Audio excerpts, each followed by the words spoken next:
아, 저런 현수막 하나가 그야말로 몇 달 만에 학교에 나오는 학생들과 교직원들 모두에게 그 따뜻한 마음을 전하겠구나라는 생각을 했죠. 자, 규탄 현수막을 규탄한다. 규탄 현수막을 규탄한다는 거죠. 자, 손혜원 전 의원 굉장히 오랜만인 것 같은데 원래 이제 정치인 되기 전엔 브랜드 전문가로 굉장히 활약했던 이력이 있습니다. 근데 영상을 들어보니까 현수막 내용을 칭찬하는 것 같은데 규탄한다고요? 네, 저 손혜원 전 열린민주당 의원이죠. 좀 갑자기 정치권에서 좀 등장한 측면이 있어서 좀 뽑아왔습니다. 자, 다름 아닌 민주당 현수막을 좀 비판을 한 겁니다. 자신의 SNS에 이렇게 올렸어요. 더불어민주당이 제정신이 아닌 듯하다. 왜 한심한지 꼼꼼하게 지적해드리겠다라고 얘기를 했는데 알고 보니 지금 밑에다가 민주당에 걸었던 현수막 때문이라는 거죠. 그 현수막 좀 다시 한번 좀 보시면 자, 전두환 찬양 망언자. 전 국민이 규탄한다라고 쓰여 있습니다.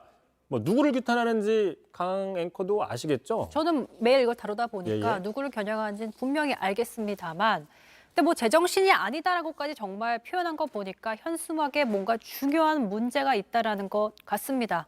어떤 문제가 있다라는 거죠? 자, 그러니까 이제 규탄의 대상, 전 국민이 규탄한다고 했는데 그 규탄의 대상이 안 적혀 있다.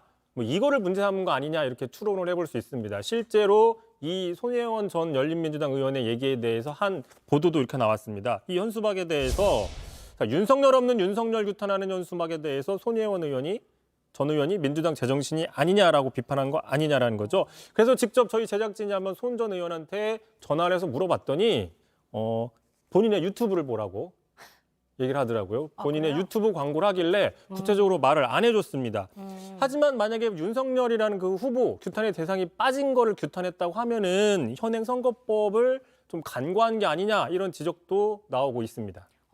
현행 선거법, 그러니까 선거법상 캠페인에 상대방 대선 후보 이름을 넣으면 안 된다는 그 조항 말씀하시는 거죠? 그렇습니다. 현행 공직선거법상 제90조에 따르면 누구든지 선거일 지금 180일 전부터는 그 후보의 이름이나 또는 정당을 유추할 수 있는 그런 유추할 수 있거나 연상할 수 있는 것들을 시설물에 쓰면 안 되게 돼 있습니다. 현수막에도 쓰면 안 되게 돼 있거든요. 네. 자, 그래서 제가 직접 선관위에 물어봤어요. 이게 혹시 전 국민이 규탄한다 이 현수막을 뭐 그런 이유 때문에 윤석열이라는 그 이름을 뺀 거 아니냐 그랬더니 아마 그걸로 추정이 된다. 그렇다라고 확인을 받았습니다, 제가. 네.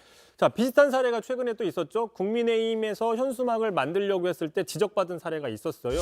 자, 보시면 성남 대장동 특혜 비리 진짜 몸통은 설계한 이다.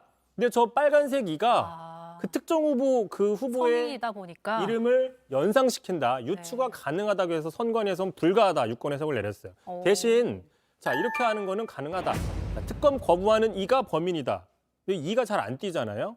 그래요?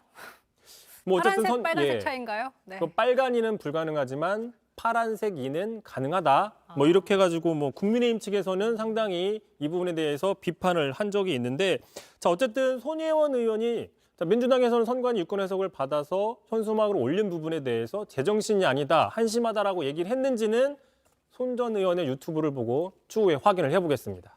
확인해서 알려주세요. 네. 어쨌든 사실 아까 빨간색이 파란색이 차이가 있는 거 보니까 해석의 여지가 좀 있는 것 같습니다. 결론은 현행법상 후보 이름을 특정하면 안 된다는 건데 그러니까 이를 두고 여야 모두에서 이제 불만이 나오는 상황이 되겠습니다. 이성대 기자 수고하셨습니다.